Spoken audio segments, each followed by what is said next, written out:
Picture a lone warrior on a battlefield, surrounded by the fallen, gripping the sword that saved his life. Instead of cherishing it, he bends the blade over his knee, breaking it with a roar of triumph. This isn't surrender, it's a declaration of victory. Ancient warriors knew true strength wasn't just about conquering, but about what you could afford to destroy. By breaking his own weapon, the warrior shows he's so confident in his power, he no longer needs it. It's a terrifying message to any enemy. The fight is over, and the tools of war are now useless. Destroying a valuable weapon was a ritual, a performance of dominance. A bent sword after victory isn't defeat, it's ultimate dominance. In a world where weapons meant survival, destroying one was a bold statement. It showed trust in one's own skill and future. Power wasn't in the sword, but in the warrior himself. The act said, "My strength is endless, my victory complete." This mindset, confidence so deep you can destroy your own tools, was the ultimate psychological weapon. It ended battles and crushed the spirit of rivals. The warrior's message: I am not defined by what I own, but by what I can let go. That's a lesson in power that echoes through history. The bent sword is more than metal, it's a symbol of unbreakable will. It's a full stop at the end of conflict. The warrior walks away unburdened, ready for whatever comes next. True power is never in the weapon, but in the hand that wields it and can break it. That's the mindset that endures. That's victory. This is what I call a weaponized ritual, the deliberate destruction of value to show strength. Ancient leaders knew that wasting resources in public was the ultimate flex. Destroying a sword, burning furs, or smashing treasure wasn't foolish. It was psychological warfare. It made enemies question what else you had, and allies trust your power. The more you could afford to destroy, the greater your perceived strength. These acts were public, witnessed by all, amplifying their impact. Leaders separated themselves from followers by showing they could burn it all down and not flinch.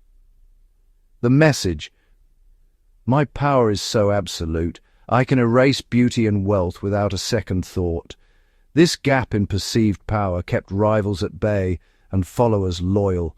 Destruction became a tool for order, control, and awe. The ritual wasn't about loss, it was about demonstrating abundance. That's how power was performed and maintained. Vikings mastered this art. After victory, they'd destroy captured weapons and sink them in bogs as offerings. This wasn't just religious. It was a message. We don't need your weapons. Ours are better. For rivals, seeing priceless loot destroyed was terrifying. It showed the Vikings' wealth and confidence. Within the warband, destroying spoils bonded the group and prevented infighting. Victory belonged to everyone, not just the strongest. The bent sword in a bog is a trophy of dominance, not defeat. The Vikings' real weapon was fear, their willingness to throw away power. That's a legacy that still chills the imagination. The Maya and Aztecs took this further, destroying entire temples to show power. New rulers built over old temples, smashing sacred objects and burying the past. It was a public statement. The achievements of my predecessor are nothing. I will build greater. This ritual destruction aligned rulers with the gods, elevating them above mere mortals. The most valuable items, jade, ceramics, blades, were sacrificed. Each layer of destruction marked a new era, a fresh claim to power. The people saw their leader as a force of nature, capable of creation and destruction. Power was always renewed, never stale.